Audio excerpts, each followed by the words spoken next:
Assalamu alaikum, everyone. My name is Adina Lekovich, and I am here on behalf of the Islamic Center of Southern California, welcoming you to the second session of a four-part series called Hidden Figures, Tracing the History of Muslim Women Scholars. It is wonderful to be back with you all this Sunday.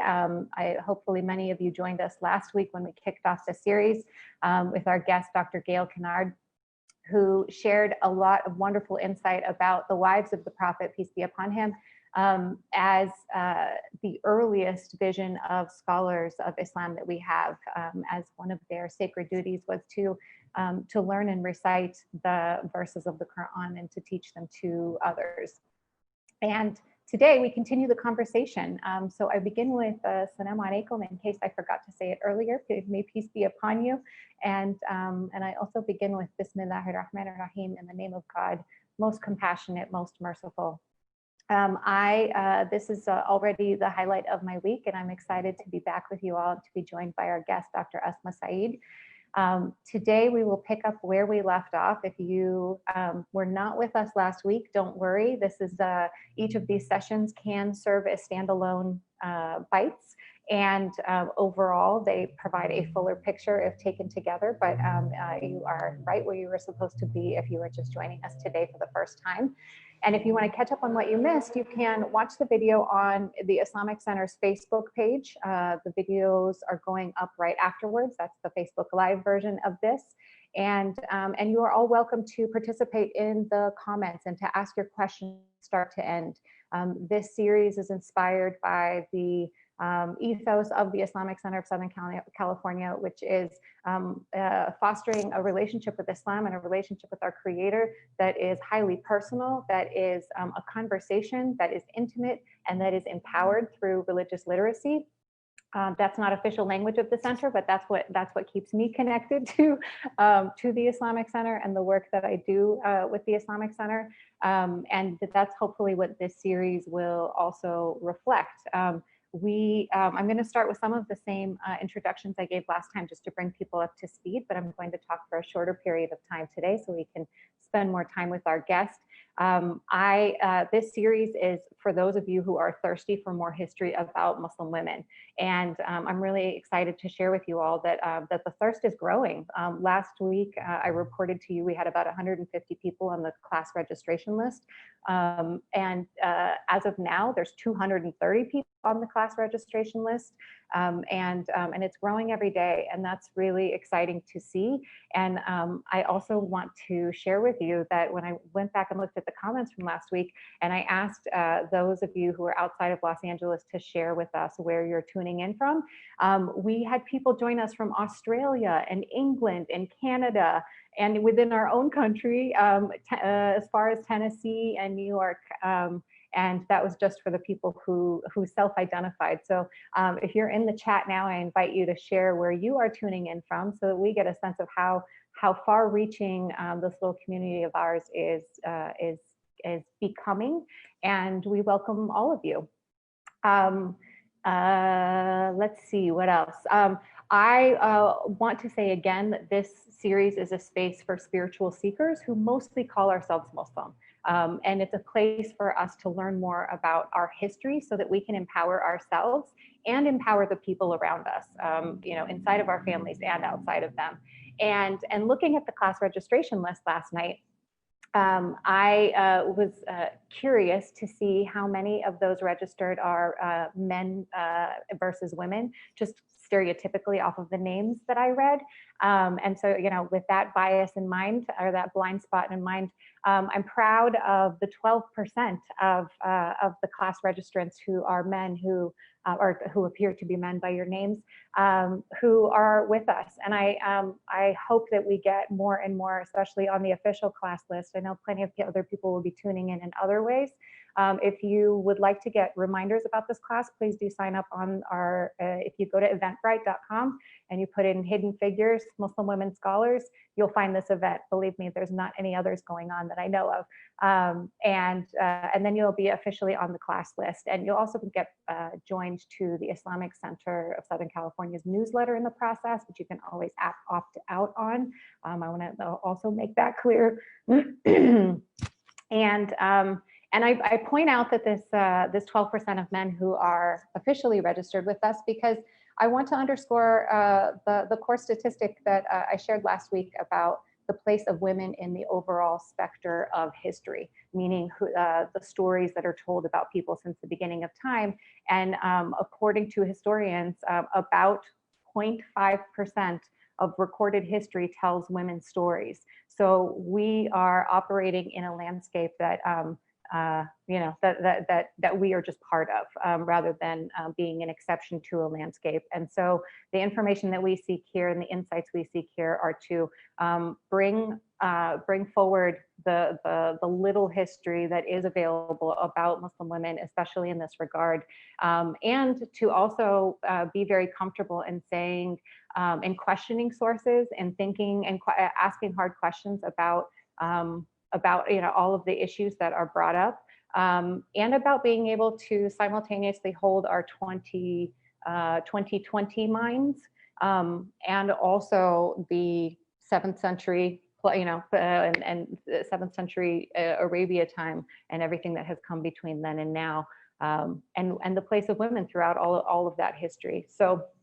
that's the backdrop that we operate from. And today we have Dr. Asma Sayeed with us. I mentioned last week was Gail Kennard. Next week, today we're going to be talking about Hadith transmission, or religious knowledge transmission, by women from the early days of Islam all the way until the Ottoman Empire, which is a staggering period of 10 centuries, of the first 10 centuries of Islam that we'll cover today. And next week, we'll follow that up with Angelica Lindsay Ali, who will join us to be talking about West African Muslim women scholars. And last week she was not confirmed. She is now confirmed. I'm excited to have her next week. And then we will have our last session with Dr. Asma Barlas, who is the author of Believing Women in Islam, Unreading Patriarchal Interpretations of the Quran, which is a fantastic book. And she will be offering her insights from her book, as well as an analysis of contemporary Muslim women scholars, and really ground us in what's going on today, because we have certainly a period of flourishing that is taking place for a variety of reasons.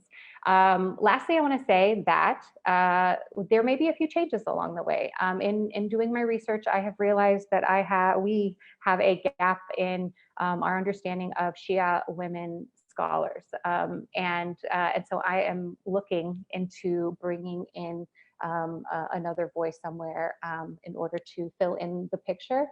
This is certainly not going to be complete. It's a 4-week series. We're getting tastes of things, but I want to name that and also say that I'm working on it. And then we're also going to have a bonus session with Dr. Amina Wadood, who was originally part of this series. And since she and I talked, and I realized that her specialization is truly in Quran and gender, we decided to do a separate session, recorded session with her, that we will then air and share after this series is complete. So I hope all of that makes sense. There's a lot of rich content coming up, and I hope you stay with us throughout that. Before I introduce Dr. Asma, I want to say something about our community. This is a community where we are inviting speakers in to share their deep knowledge in these areas with their research and their experience and their insights, and they represent themselves in this space. This is a space for open dialogue. It's about creating a forum and inviting speakers to discuss. And as always, the views of each speaker are their own and are made available for you to ponder on. And they're not the official position of the Islamic Center of Southern California. Everybody has the right to speak as themselves. So, in addition to that, all opinions are welcome here on the chat and in your questions. That is, except those that are misogynistic or disrespectful to our speakers. Now, if I see any loaded questions, I'll try to reword them so that they are not loaded questions, to give you the benefit of the doubt. But this is an open forum, and you use it with a good heart and an open mind, inshallah. And lastly, I ask that you type your questions in all caps in the chat so that they stand out. Comments and other things tend to be in regular font, but if you want your question to stand out as I'm scanning through the chat, please put it in all caps. This is your one-time permission to use all caps. And I think that is everything I have to say. Let me look quickly at the chat to see where people are joining from, because it looks like folks have said, oh, we have somebody from Panama. We have somebody from Chicago. Our friends from Sydney, Australia are back. Portland, Oregon, shout out to Portland, Oregon, with all that's going on there with the Black Lives Matter demonstrations that are going on. Reno, Nevada, Santa Maria, California, Austin, Texas, Portsmouth, that looks like the UK flag. Seattle, I'm seeing a lot of different people. So welcome all of you who are with us. And we are now up to about 65 participants who are here with us today. So welcome, and welcome to you, Dr. Asma Sayeed. We are so excited to have you join us. And you are all the way across town on the other side of Los Angeles today, aren't you? Absolutely, sort of. I'm in Thousand Oaks, so it seems like many, many miles away, hours away. All the way on the other side of Los Angeles. Those of you who know how far that can feel. Thank you for joining us today. I'm so excited to talk to you and learn from you about the place of women in the transmission of religious knowledge primarily through the medium of Hadith, and how this has ebbed and flowed repeatedly over the course of the first 10 centuries of Sunni Islam. So I am already astounded at what you're going to be able to share in just a short period of time, considering it's so much history. And so let me just read just a sentence about Dr. Sayeed so that everyone knows who you are. Dr. Sayeed is an assistant professor of Islamic studies at UCLA in the Department of Near Eastern Languages and Cultures. And her primary research interests are in early and classical Muslim social history, the intersections of law and social history, gender, and the history of Muslim education. All topics that are relevant to the conversation that we're going to have here today. So welcome, Dr. Sayeed. And could you start by just telling us a little bit, I'm always interested in people's stories. Can you tell us a little bit about yourself and what drew you to your field of study, and particularly the study of Muslim women in education? Yes, absolutely. So I want to start actually with Assalamu alaikum to everybody, and thank you, especially Adina and the Islamic Center of Southern California, for inviting me here. It's a wonderful forum and an opportunity for me to share my work with a much broader audience. So thank you very much, and I look forward to what I hope will be a good conversation afterwards. Now, with respect to my own background, I am the director of the Islamic Studies program at UCLA currently. And I imagine that there are some of you who might be high school students or college students in the audience, or I hope there are, who are excited or eager to learn about Islamic history. And I have to say that when I was in college, I never envisioned myself as a historian. When I had the opportunity to do a senior thesis at college, I was very excited about what was going on with Muslim communities around me at the time. I grew up in New York City. I saw some of the wonderful social activism that people were engaged with in Brooklyn, New York. And so I actually did sort of a anthropological, sociological type of senior thesis on social activism and African-American Muslims in Brooklyn, New York. So very different from where I wound up. And how I wound up here is that, like many of you, I was very interested in the position of women in Islam. And at one point in, I think maybe a Friday khutbah, or just a speech addressed to a general audience in a masjid, I heard something about female jurists, Muslim women who are knowledgeable about Islamic law. And I thought, that's really interesting. I want to know more. And I wanted to know more from the classical Arabic sources. I had studied them. I had studied Arabic a little bit in college. And so I started in the 20th century with a work actually that was written in the 20th century. For some of you who might know Islamic history, classical Arabic sources, it's Omar Rida Kahala's A'lam an-Nisa. It's a 5-volume work. It's just devoted to Muslim women across space and time.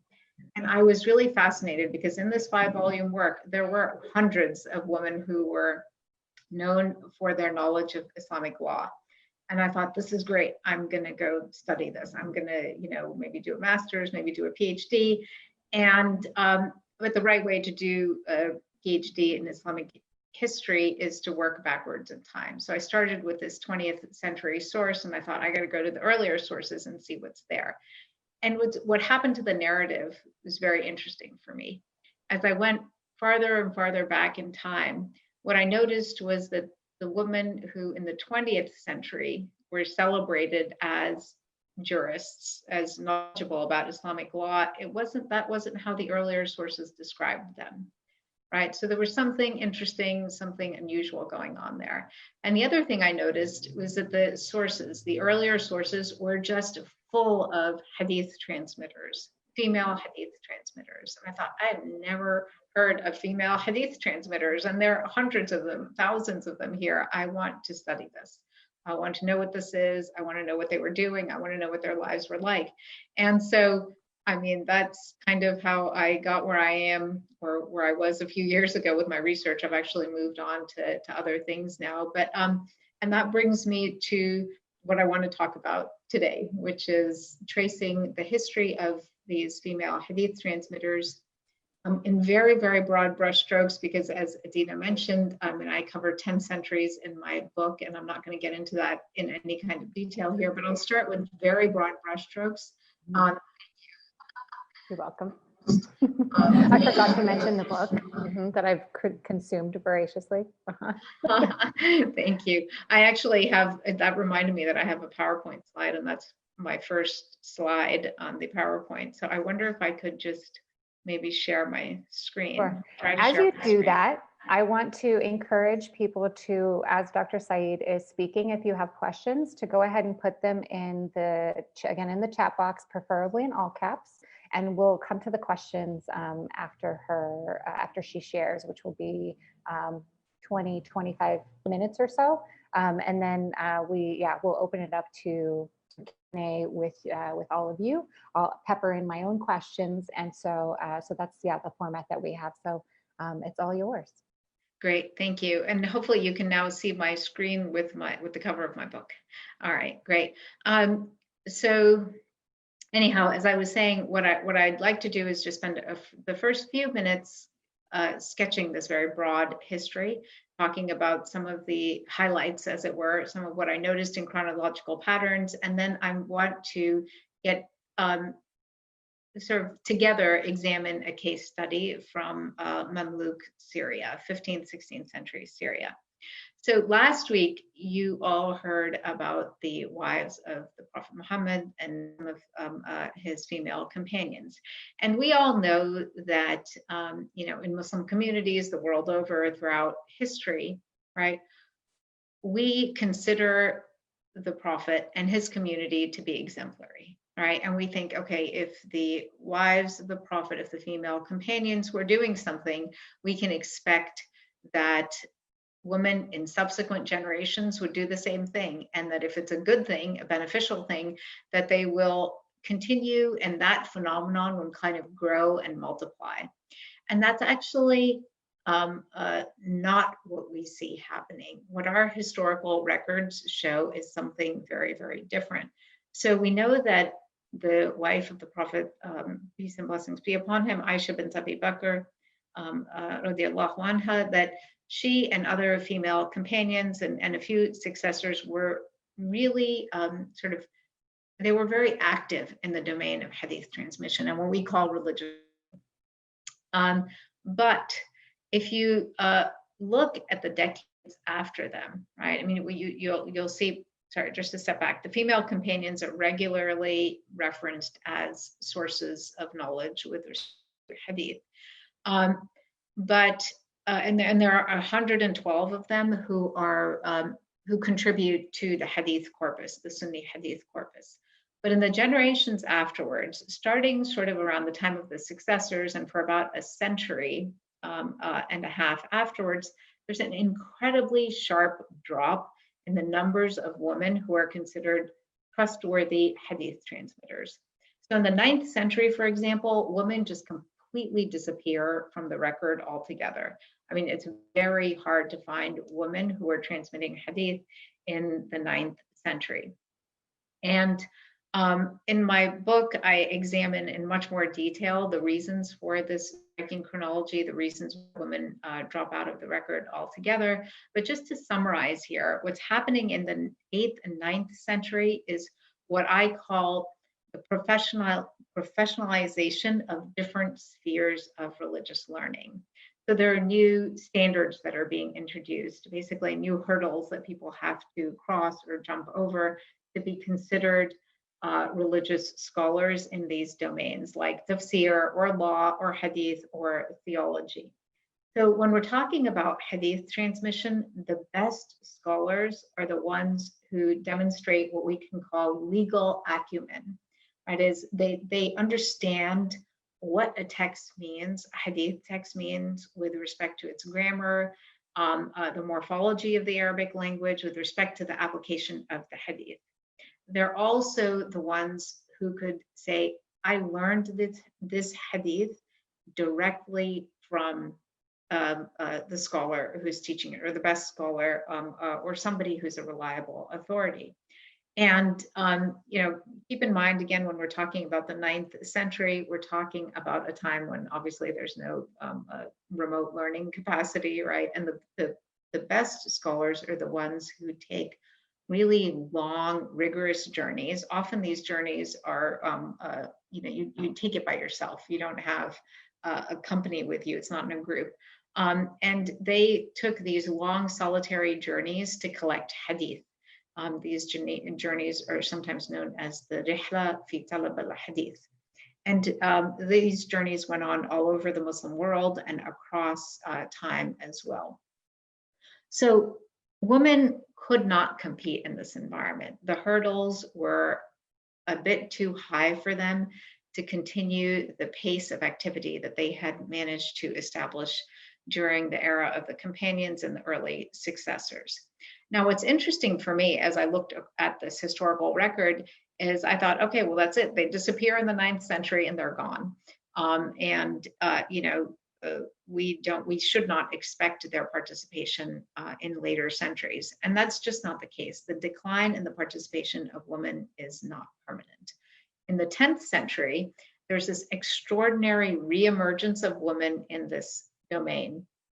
And what we see is in cities like Nishapur and Merv and Isfahan, later on in Cairo, Damascus, Baghdad, what starts off as sort of a trickle, let's say, just a few women in a few cities who are learning hadith again, who are starting to be acknowledged as authorities in hadith transmission. And over the centuries, these numbers very steadily increase. And by the 15th century, you have a biographical dictionary. It's, I think, a 10 or 12 volume dictionary called Daw al-Lama, written by an Egyptian scholar, Sakhawi. And he has, within this multi-volume work, an entire volume devoted just to women. So over 1,000 entries that are devoted to women who are known for their piety and their religious learning. So this revival of women in hadith transmission was diffuse. I mean, that is, it happened across the Muslim world, and it spanned almost 4 centuries. And then something interesting happens again around the 15th and the 16th century. Women fall out of the picture again, or we see a diminishing in the rates of female participation in hadith transmission. This happens around the early Ottoman period, and this has to do with other shifts in patterns of religious learning and what was valued. Hadith, it is said, was valued less in the early Ottoman era, and this is perhaps one reason why women in hadith transmission kind of fall off a bit. But the phenomenon continues, and it continues to the modern day. So when I was in Morocco doing field work on a very different project a few years ago, I had the honor and pleasure of meeting Sheikha Bahia in Morocco, and she passed away just a few years ago, but she was just over 100 years old, and she was one of the most well-known, sort of well-read, highly regarded hadith transmitters, female hadith transmitters of Morocco. And so the tradition is very much alive, and it continues. So what I want to do now in the time that I have left, about 10 minutes or so, is transition to a case study. And this case study kind of allows me to share with you some of what I learned from a very different historical period, right? When we think about what women are doing when they're learning Hadith, when they're transmitting Hadith, it looks different in that world. And of course, that's what we should expect, sort of 15th and 16th century or 10th century Cairo, right? But what does that look like? And what I have here on the screen is actually what's known as a biographical entry from one of the classical Arabic sources dealing with 14th and 15th centuries scholars, both male and female. And here's the entry on Zainab bint al-Kamal, and that's the case study that I'm going to look at for the next few minutes.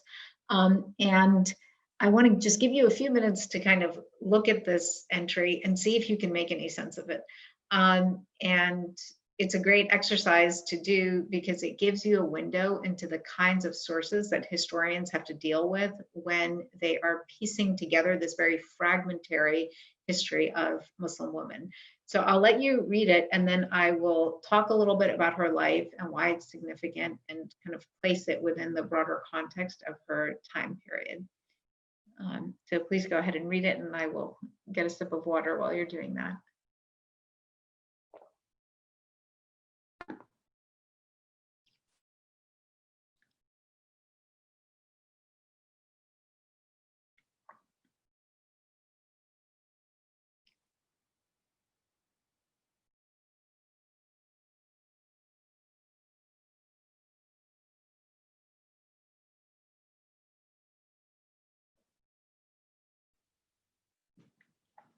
So let me talk about this a little bit and talk about Zainab's life. If you are anything like I was when I was in the early years of my grad school, and first encountering this material, you probably can't make much sense of it, right? There's some years, these are Hijri years, and there are a whole lot of names. We don't have the biography from sort of her birth to her death. It doesn't fit the standard form biographies that we know or that we expect when we pick up a biography.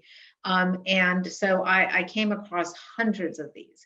And initially, I just didn't know what to do with them. Eventually, I figured out a methodology of how we can piece together a life story from these, and that's what I'm going to present. So Zainab's story, Zainab bint al-Kamal's story, actually begins in 1249 CE.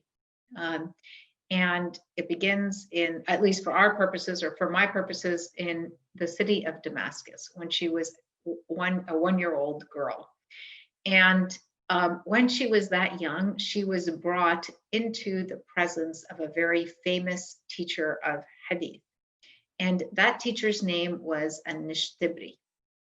And I don't think he's mentioned here, but that was actually, he is mentioned actually in about halfway down in the entry.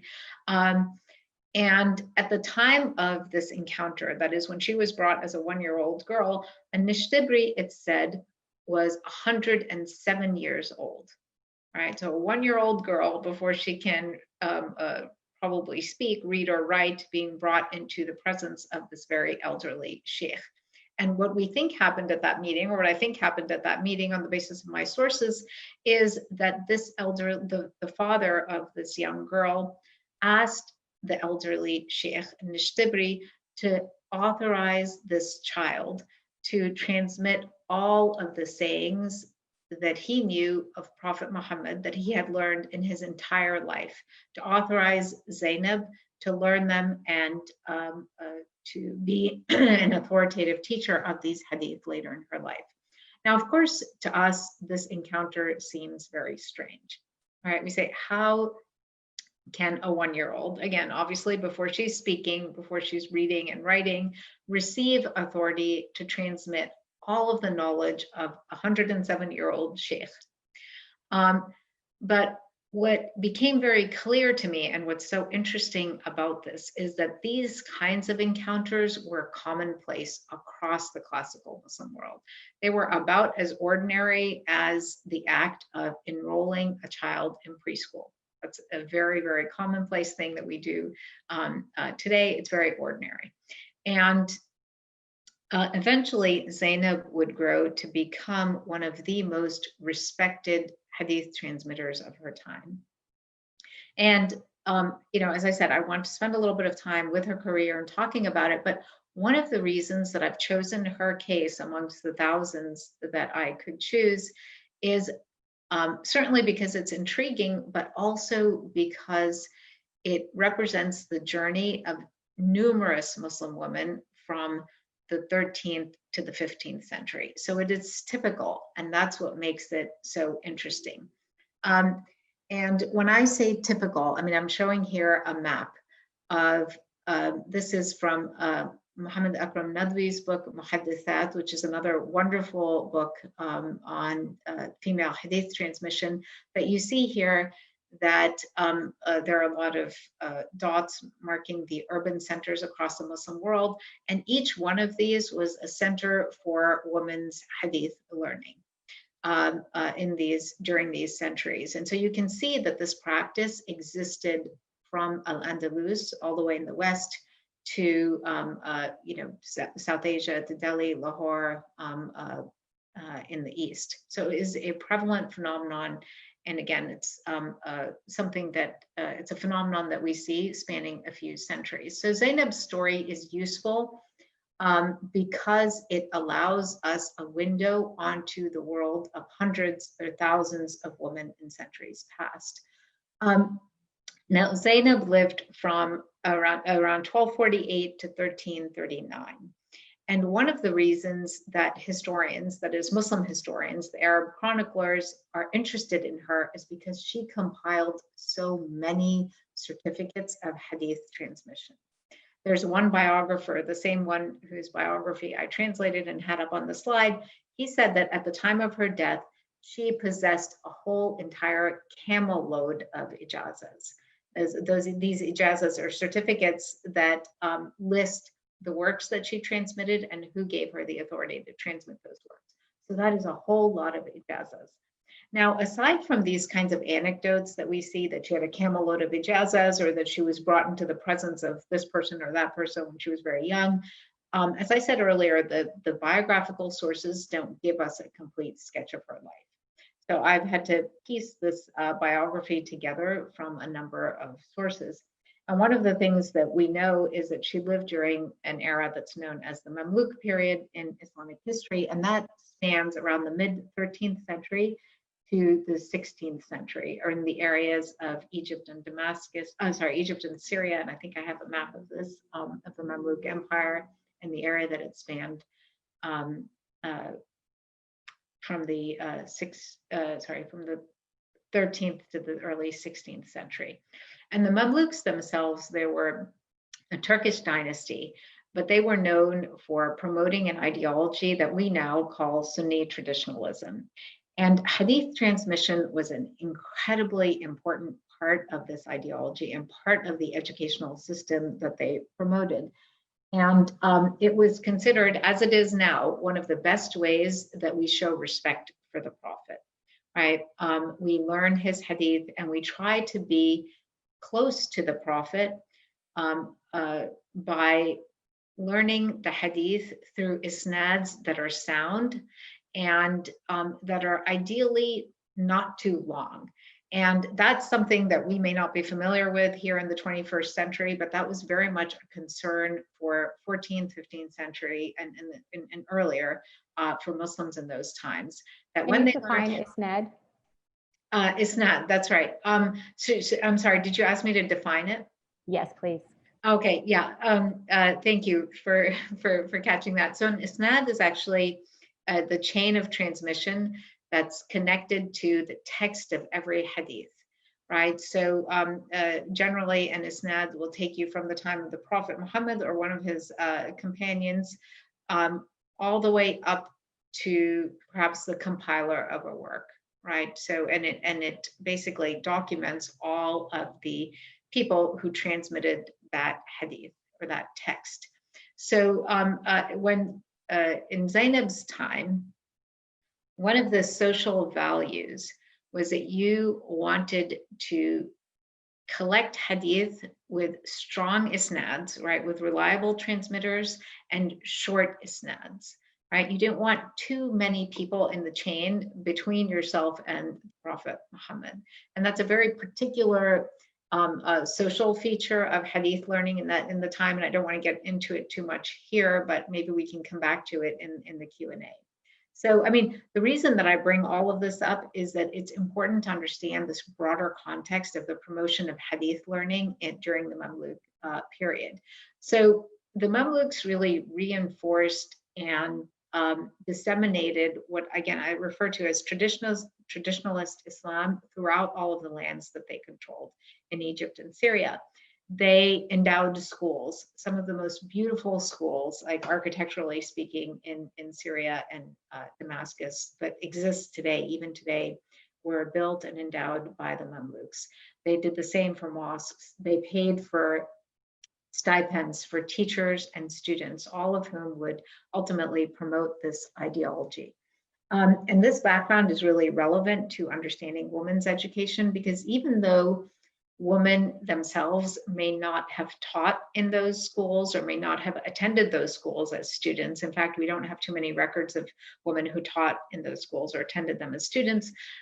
What it did was create a broader environment of teachers and students coming through the areas where women like Zainab lived, and they interacted with them outside of schools. And so it proved to be a benefit to women's education. Broadly speaking, that is Mamluk investment in hadith learning. And Zainab herself lived in an area that's outside of Damascus known as Bahia. And women were so active in this area that a modern historian has called Salahiyah a hub, or an urban center that was the center of women's scholarly activity across the Muslim world in her time. And so keeping that sort of very broad political and social background in mind, what I want to do is talk a little bit more about the specifics of Zainab's career that I find so interesting. So I said that she received certification at the age of 1. From a Nishtibri. She was awarded a whole bunch of other certificates at a very, very young age from other sheikhas and shuyukh. And I won't list some of those names here. They were in the biography. But what's interesting about them is that they came from, or their origins are from cities all over the Muslim world. They were from Aleppo, Haran, Alexandria, Cairo, a number of other cities in Syria. And so what these contacts do is tie her into a very extensive network of learning that stretched across the Muslim world. So here's another map that actually maps the journeys and learning network of a woman named Fatima bin Saad al-Khair. And you can see how, through this network, she was connected to scholars all over the Muslim world. I mean, this was not, even though this is very much before the age of modern communication and transportation, these women and male scholars did not live in isolated, sealed off worlds of learning. So because we know that Zainab's career began at a very, very young age, we assume that there was an intermediary who paved the way for her. And this is actually a very important feature of women's education. It's the ways in which family networks are critical to establishing their success. In Zainab's case, it's her father who solicited all of these certificates for her, who brought her to the assemblies of sheikhs to acquire certificates for her, and who also probably taught her the rudiments of Islam from a very, very young age. Now, what's, again, different and interesting about the early sources is Most of them are, of course, written by male scholars, as Adina pointed out earlier, and most of them are really not interested in how the culture of domesticity, right? How women's marriage or childbearing or these kinds of things might have affected their career. And so nobody really tells us about what Zainab's private life was like in that regard. But what we do know is that she never married and she didn't have children, of course. And so I imagine that being single and not having children probably allowed her to devote a lot of time to her studies, and was probably accounts in some ways for some of the tremendous success that she had. Now, a few more features of her career. We know from all of these ijazas that she received that her authority was to transmit works wasn't just limited to the Sunni collections, right? The Sahih of Bukhari or Muslim or all the other major Sunni collections, although that was an important part of her repertoire. She could transmit works related to Sufism or ascetic piety, to tafsir, to Islamic law. So her range was extensive. And there's one scholar who said that Zainab gave him certificates to transmit around 150 works in all different genres of Islamic learning. So really her range was very broad. And I'm sure that in part accounted for her success. Another thing that I found interesting about her career is that she held Hadith assemblies. She didn't just teach students one-on-one, and her assemblies, it seems, were often open to the general public. So what we see in the sources is that she held classes in locations like mosques in her area, in private homes, in gardens even, in the homes of her students. And I was very happy that when I went to Syria back in 2010, I was actually able to visit one of the mosques where it said that she held some of her lessons. This is Jami' al-Hanabila in Asma, Syria, and at least one of the certificates mentions an assembly that she held in this mosque. And I think in that particular certificate, she convened the assembly when she was around 75 years old. And she may have had over 100 students who learned from her in that one particular assembly. So what's interesting, again, about the trajectory of Zainab's life is that what the historical sources show us is that she was very active when she was young, and she was also active when she was very old. In fact, most of the sources depict her as teaching when she was between the ages of 70 and into her 90s, right? So it's a really, really remarkable kind of life trajectory and unusual sort of windows of activity that the historical sources capture for us. And I see that I'm running out of time. I promised Adina I'd speak for about 25 minutes. So I want to just conclude with a few comments, and maybe we can come back to some of the points that I wanted to make in the Q&A. The general observations. I just said that the sources are male authored, right? And they focus on men's history. So it's very, very easy in these, when you're looking at these types of sources, to overlook the history of women, especially when the historical sources or the biographies look like this, right? I mean, they're very cryptic, they're fragmentary, it's hard to make sense of them.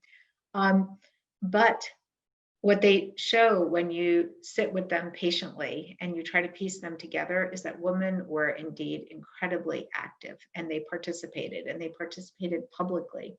And we can't properly understand Muslim society and Muslim history in all of its breadth and depth unless we sit patiently with the sources. And we really try to account for the worlds of both men and women. And I really hope that this talk prompts some of you, especially those of you who might be embarking on your own careers, academic careers, to turn to this area of learning or historical research. And the second sort of concluding point that I want to make is that it's amazing to me as a historian who's kind of immersed in this history of women's learning, that the subject of whether women can acquire an education, a religious education, whether they should, is still a hotly debated one. It's contested, right? It's contested among Muslims and non-Muslims. It's unfortunately contested because we see, in our contemporary world, sort of phenomenon such as what's happening in Afghanistan with the Taliban a few years ago, shutting down all the schools for women and girls. So there's still a lot of misunderstanding about this topic, and I do think that learning about the history of Muslim women like Zainab bint al-Kamal, who participated publicly and very actively in shaping their social and intellectual worlds, and help us rethink some of these issues that are so contentious in the modern world or in our contemporary times. So I'll end there, and thank you for your attention. That was wonderful. Thank you, Dr. Asma. Thank you. I am already brimming with questions, and I want to give priority to, we have one question so far in the chat box, and that's a straightforward one, which is please define the Ottoman era. Okay. that is the time. Straightforward. Yes, I mean that's basically the time period when a dynasty called the Ottomans, they were called the Ottomans, ruled primarily in the area of it's Turkey today, but Anatolia, in Syria. Their reach was extensive. They ruled across North Africa and across the Middle East. Great. So from about the mid 16th century to the early 20th century. And I'm actually going to stop sharing my screen. Okay, sounds good. Okay, great. Well, I invite everyone else who is tuned in with us to put your questions into the chat box in all caps. And I'm going to use this opportunity to ask a couple of my own questions. In reading your book, I kept picturing a roller coaster with these ups and downs in the trajectory of women in their prominence and recognition of their Hadith transmission. And am I getting this right? That there were obviously within the wives of the Prophet and the companion generation, there was participation. Within 100 years of the Prophet's death, peace be upon him, the women's participation as Hadith transmitters quickly tanked. And then it took 3 more centuries, about into the 4th century after Hijrah, for women to, or 5th century actually, for women to reemerge on the scene. And this was after the professionalization of the Hadith sciences that sort of excluded women because of the higher standards that you indicated. And then by the 5th century, or was that a 4th century or 5th century that it went down and then back up? Yeah. 4th and 5th century, and 6th century, there's a real flourishing, a remarkable increase. Yeah. And that flourishing, I'm going to come back to in a moment, because we see that flourishing then, and the emergence of more scholars by the 10th century, and then things tank again by the 15th century with the early Ottomans. And so again, I picture, this fluctuation that's taking place. And so now I want to circle back to that question of women's re-emergence, especially after the professionalization of the Hadith science. And I want to go in 2 directions with this, because one is that the question of why women's scholarship was limited to the role of Hadith transmission. Because that's one of the main things that I got from your book, is that besides Aisha, the wife of Prophet Muhammad and the daughter of Abu Bakr, and Salama, who was another one of the wives who had some authority with regard to being able to, well, Aisha, I guess, had more interpretation authority as she talked about Hadith, but all the other scholars, if I read your book correctly, until about the 10th century after Hijrah, are primarily in the realm of Hadith transmission, which is regurgitating knowledge rather than interpretation or the fiqh side of things. Yeah, absolutely. And so, this is something that, that I've also struggled with, and initially, there are a number of things going on here, and I'll try to unpack them. One is that we have to think about the nature of our sources, right? And so the nature of our sources is that this genre of biography was primarily devoted to Hadith. Well, no, actually, I mean, it's Hadith transmission and other fields of learning as well, but with a greater focus on Hadith transmission. So it's when we look at the men as well, I mean, there is a preponderance of male Hadith transmitters too. So there is this interest in this genre of sources in Hadith transmission, broadly speaking. The other thing is that, yes, I mean, what I'm not suggesting here is that the sources conceal hundreds or thousands of women who were, known for fiqh or tafsir or other types of engagement. I don't think they do. I do think that is an area in which women just didn't have opportunities and weren't as engaged.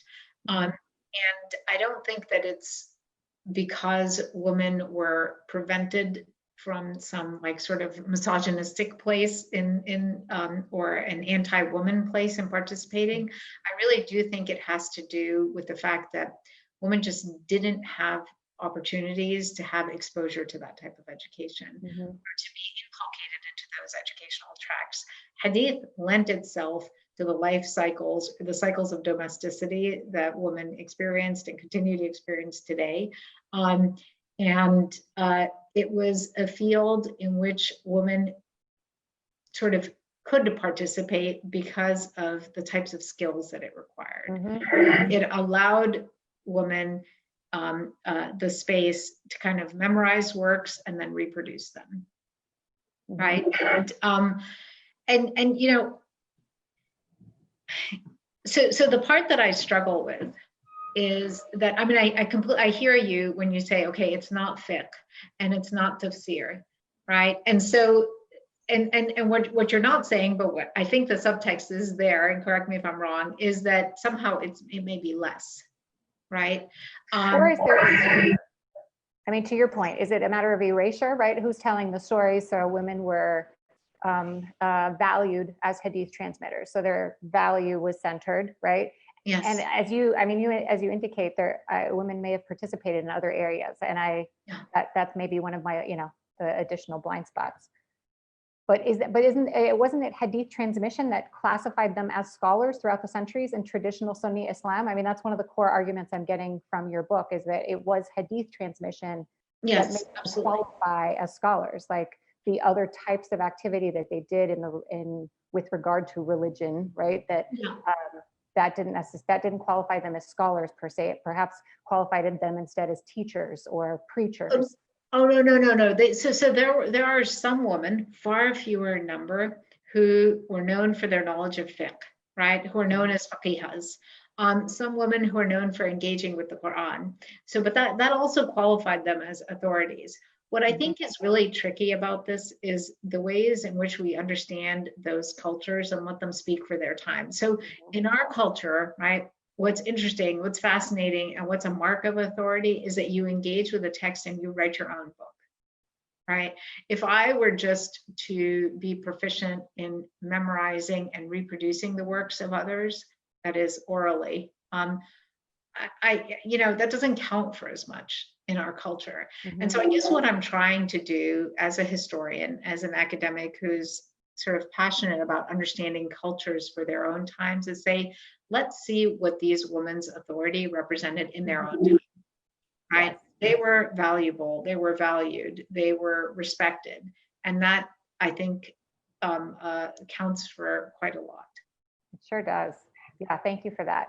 Okay, I'm going to turn over to the questions that are coming in. I see 3 or 4 of them here. So the first one is, are there any female Hadith transmitters today?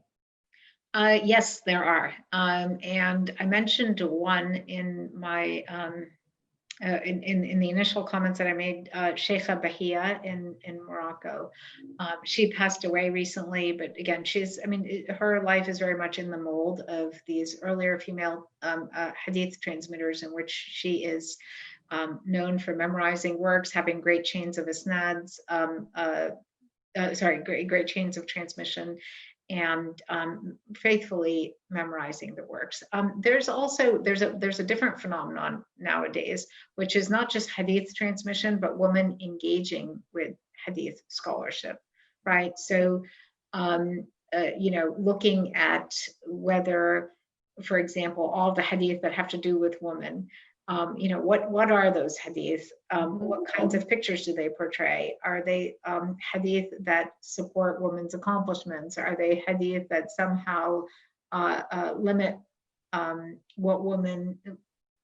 I don't say the Hadith don't limit what women can do, but the Hadith are worded in a way that is demeaning or deprecating of women. What do they tell us about the time of the Prophet and the centuries afterwards? So there's a lot more engagement by women with the content of the Hadith itself and critical engagement.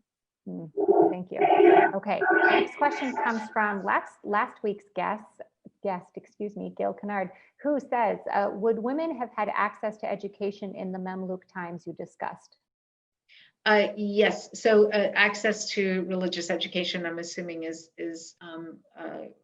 what's being discussed, or what the question is about. And yes, absolutely. I mean, I think Zainab bint al-Kamal is a prime example of that she did have access to education and to reading.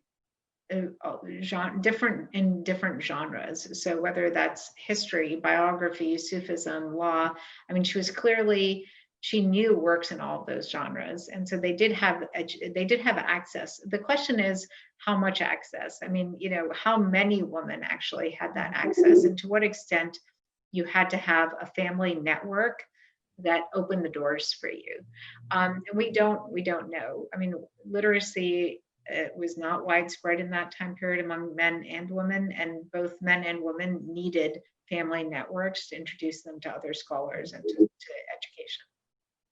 And to that, so I want to piggyback a question on that, because that's another theme that came up in your book, was again around the power of the family that you're born into, that becoming a female scholar of any regard largely relied on the family that you were born into, and whether your father himself was a scholar of, and had access. And in the case of, what is the name of the woman who, as a 1-year-old, sat with Zainab.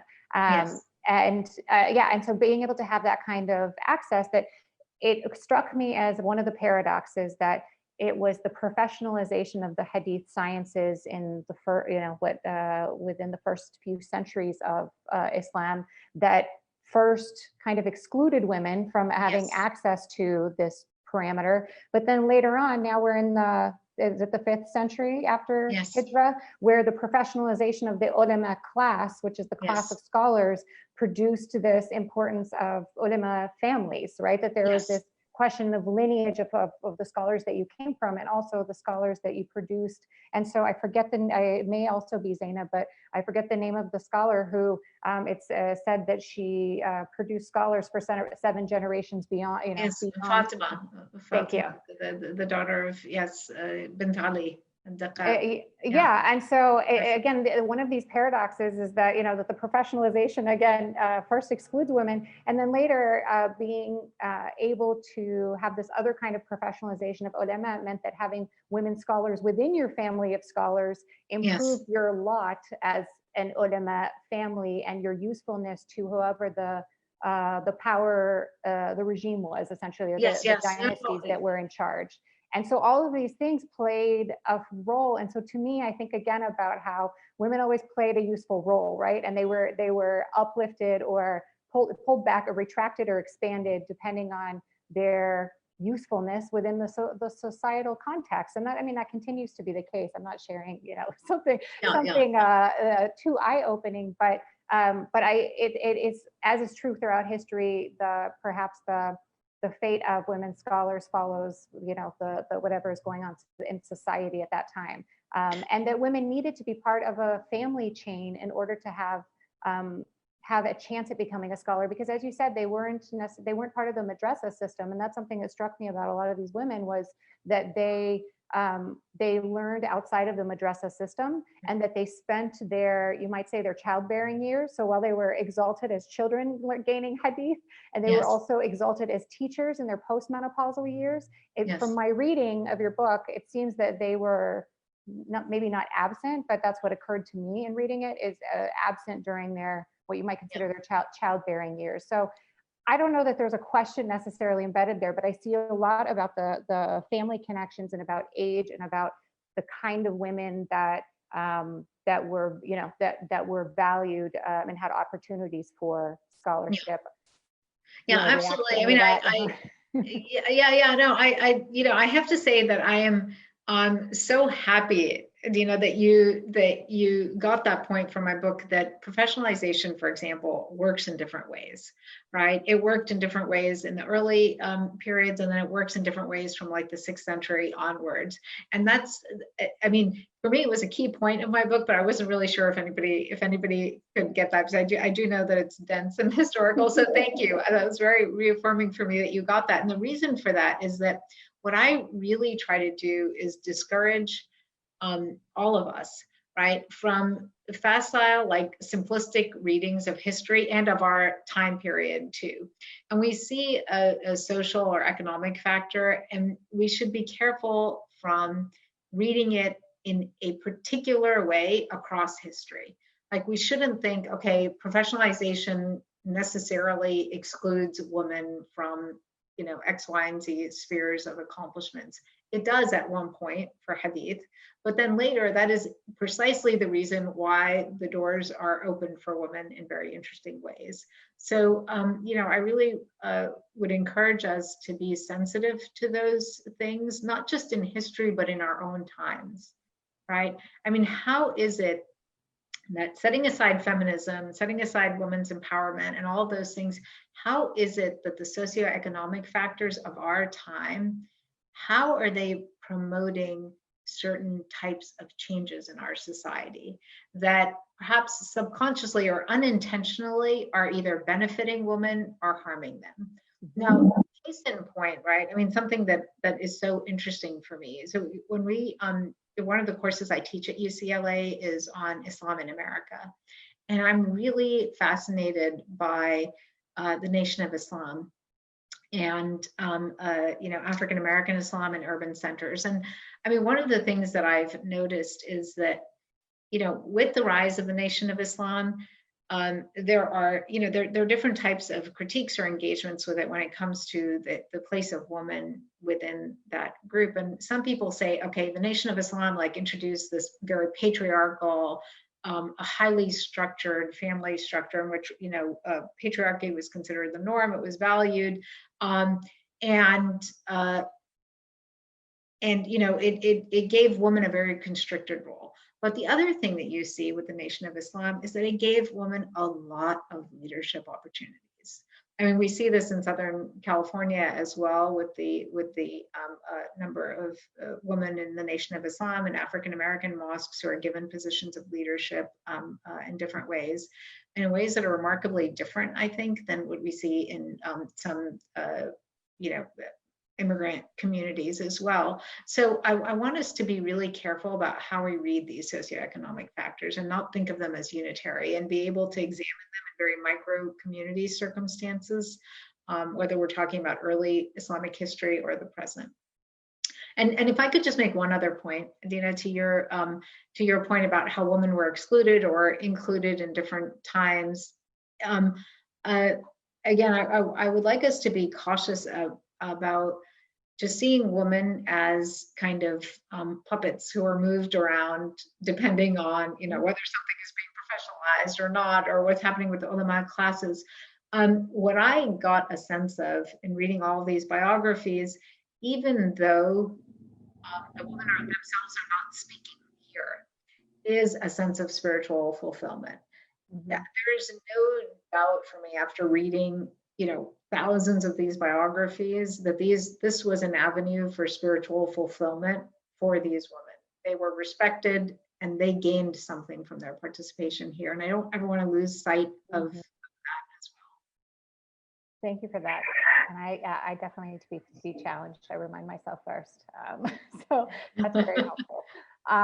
Okay, so back to the questions from our participants.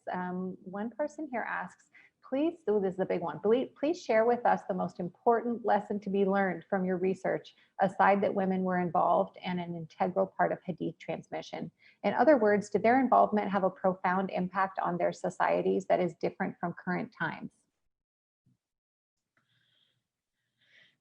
That's a very good question, and it's a good question because what it does is it forces me to define, or forces me to think about what profound impact means.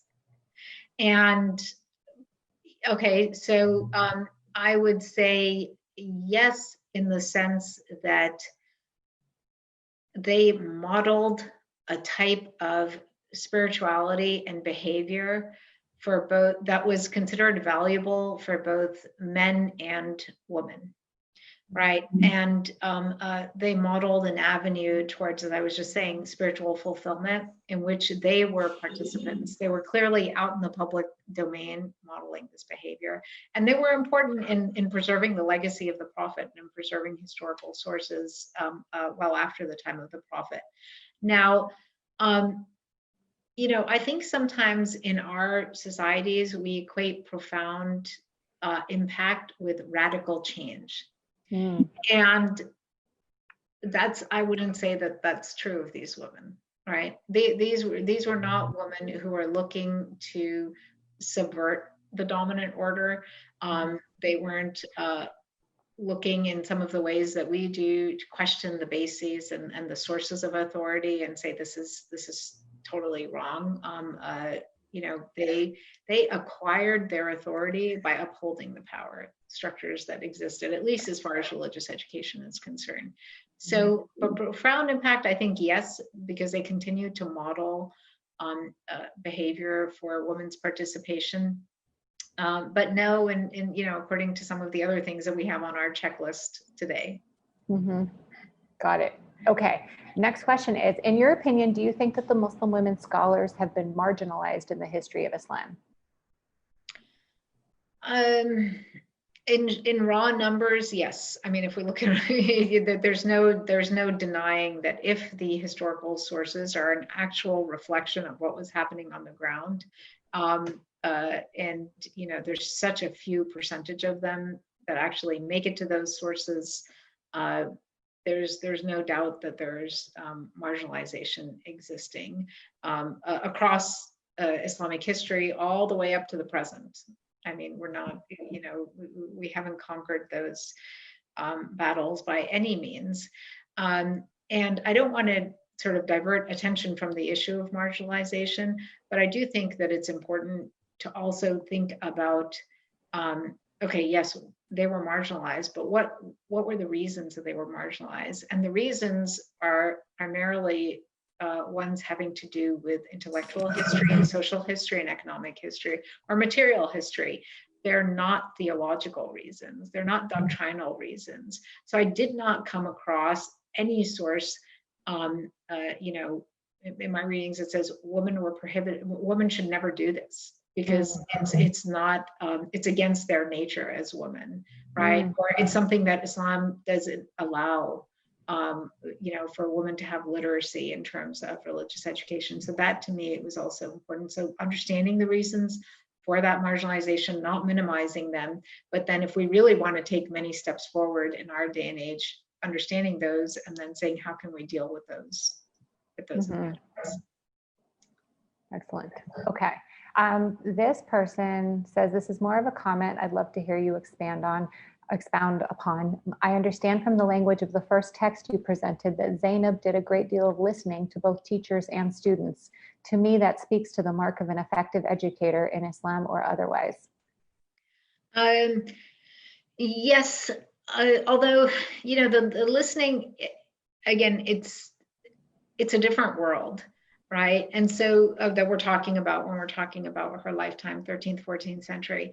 So she's doing listening, but what she's listening to is texts that others are reciting to her to ascertain their authenticity. It's not the same type of listening that is valued, in pedagogy. And so what she was doing fulfilled the role that she had for her time and place. This was in the eras before print, where the way in which you faithfully reproduce works was by copying them and then by reciting them to respected teachers to make sure that you got it right. And so, yes, I agree that she was a good listener, but perhaps not exactly in the sense that we think of it today. So this question is probably to me more so, which is, are you including women scholars from Shia Islam? And I think the person adds in your book. To be clear, your book focuses on Sunni Islam. Maybe could you expand on this idea and whether what you do know about the Shia women scholarship and where your own choices were in your research? Yes, absolutely. So you're absolutely, the work deals with Sunni Islam, almost entirely. And part of the reason for that is just that my choices were in part dictated by my sources. The biographical material that I'm dealing with is kind of split in some ways along a sectarian divide for much of Islamic history. And I did, after this book was written, I did look at the Shi'i material and I actually have an article on that. It's called Women in Imami Biographical Collection. So I look at 12 Shi'ism and trace what's happening with Shi'i women there. And it's a very different story there because Hadith transmission actually for much of Shi'i history, intellectual history, doesn't play the same role that it did in Sunni Islam. So we just don't have that many female Shi'i Hadith transmitters. And I kind of, in my article, talk about the sort of intellectual history reasons for that. They play different types of roles that are documented in the Shi'i historical sources. Thank you for that. And also to this question, as I mentioned in the beginning, it's my intention to bring a Shi'i woman's voice into this conversation in the coming weeks. And so stay tuned for that because it is a known blind spot in the content that we've put together in this 4-week series. But I have a question in my book, but I'm going to wait because the students come first. Okay, someone cautioned. Just real quick, before I forget, it just occurred to me that, for those of you who are interested in Shi'i women's religious learning, it is a growing subfield now. And there was actually a conference devoted to this very topic at Princeton about 2 or 3 years ago. I don't know if the conference papers have been published yet, but the book that was coming out of that conference either has recently been published or will soon be published. So if you just type in Shi'i women religious learning, I think it will come up. But there's a lot more work being done on that now. And one of the most interesting figures as far as contemporary Shi'ism is concerned is a woman named Nusrat Amin, who wrote an entire tafsir. She's one of the few women who has a published tafsir on the entire Quran. And she's also known for being an alama, a mujtahida in Iran. And there are quite a few studies, relatively speaking, done on her life that I think are very interesting. That's wonderful. Thank you for bringing additional names into our conversation. If you are able to, in these last few minutes, I meant to do it as we were talking, is to type in the names of the women that we have shared here today. If people want to, Google or look for more information, it would be great to provide that list and also provide it on the Facebook comments as well. I can go back and collect them myself, or Asma, we can do it together. But yeah, it would be great because centering these women's names and having access to them is so powerful, and it gives us access to our legacy and also to our context. And in that regard, maybe a good last question is going back to that issue of marginalization as you recognize. Well, so let me do this first. So somebody pointed out that we should be, okay. The person says, I know you didn't make stereotypes out of the Nation of Islam, and we should be careful to characterize the Nation of Islam in one particular way. And I want to recognize that comment. And so then the last question is, somebody asks, how do you think we can deal with those reasons for marginalization of women? And she says, as you said, not to minimalize, but to use it to deal with so how do you think we can deal with those reasons for the marginalization of women? Yes. So just, quickly going back to, you said about stereotypes in the Nation of Islam. I hope no one came away from what I said with the thought that I had any intention of stereotyping the history of that group. I mean, I find it extraordinary, complex, and really, really interesting for studying some of the salient issues as far as Islam in America is concerned. And I absolutely would encourage everybody to move away from any of the stereotypes and to look at that very rich history for what it is and for what it can offer us in so many ways. And with respect to marginalization, again, I think that understanding socioeconomic factors at play is so important. I mean, just moving, I'm not opposed at all to feminism or feminist discourses. I mean, I find them also fascinating in very interesting ways, and I've tapped into it in very interesting ways in my own work. But when I look at a contemporary case like Morocco, for example, which is where I'm doing my field work now, some of the most interesting, accomplished women that I've encountered in the domain of religious education, I mean, leading authorities, I'm speaking of in Morocco, like, for example, I'm writing an article right now on a woman who is a Quranic studies professor in one of the leading institutions in Morocco. There are socioeconomic forces that are responsible, that helped explain her rise and her authority and how she got where she gets. And she herself doesn't position herself within the discourses of feminism or women's marginalization or exclusion. And so I think looking, at all these other spheres in addition to that, understanding how it is that a government initiative in education may ultimately open up spaces for women and their religious education in unintended ways sometimes, right? And the other thing that I would really like us to think about, and I hope there are men in the audience here as well, and not just women, but we all take in the authority of women very differently from how we take in the authority of men. And I think that in very, very large part, at least in contemporary societies, helps to account for some of this marginalization that we're seeing, right? I mean, how often are our panels embracing of both women's perspectives and men's perspectives? And even when they do include women, how often do we just dismiss it as, okay, well, she's coming to that place because she's coming from a place where she's a woman, right?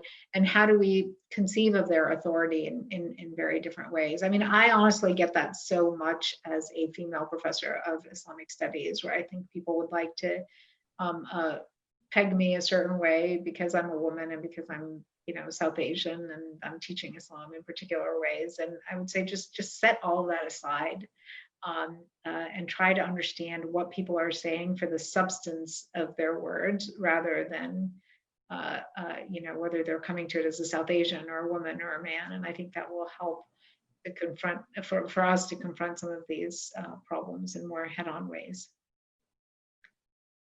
Thank you.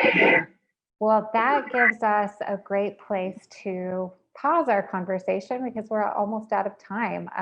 This has been really, really extraordinary to be able to get these themes over 10 centuries. And thank you for your scholarship. Thank you for shining a light for us on so many hidden areas and for challenging our own assumptions and my assumptions particularly. This has been a really great conversation. I want to encourage people, again, if you want to dig deeper, you sold it as a very academic read. I found it very digestible. Islamic content is not always, relatable and digestible, but I highly recommend this book, and it is called Women in the Transmission of Religious Knowledge in Islam, and you can get it on the usual places online, and hopefully support your local bookstores and independent bookstores.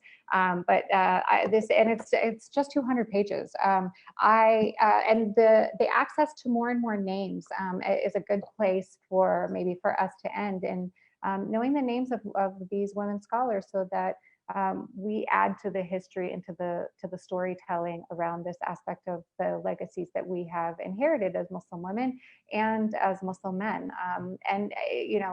Something that stood out to me among the many figures that you captured is that they had both male and female students, and often that their male students outweighed the number of female students that they had. Yes. And that these barriers around co-educational environments was not a barrier for the learned women, and that does speak to the legacy of Prophet Muhammad, and the very seed of Islam that was planted through the Quran, that was able to stay present throughout all the strife and the roller coasters. I completely agree with you. So yeah. Thank you for highlighting that. I appreciate absolutely. So from here, where we go next is next week, we will be joined by Angelica Lindsay Ali, who has conducted research into Muslim women scholars in West Africa and will bring us a broader picture. Dr. Sayeed's work, if I remember correctly, extended from Egypt to Iran, in its geographical scope. And so the intention is to expand into other geographical scopes.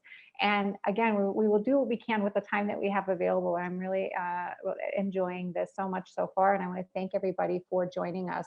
Dr. Sayeed, you're welcome to stay with us or leave. We will conclude with our closing dua, just to put a seal on this experience with all of us. And are you comfortable sharing an email address or a Twitter handle or anything if people have? I actually do not have a Twitter handle, and nor do I wish I had a Twitter handle, but I do have an email that is, I mean, if you just Google me, my UCLA email will come up, and you're welcome. Anybody is welcome to email me there.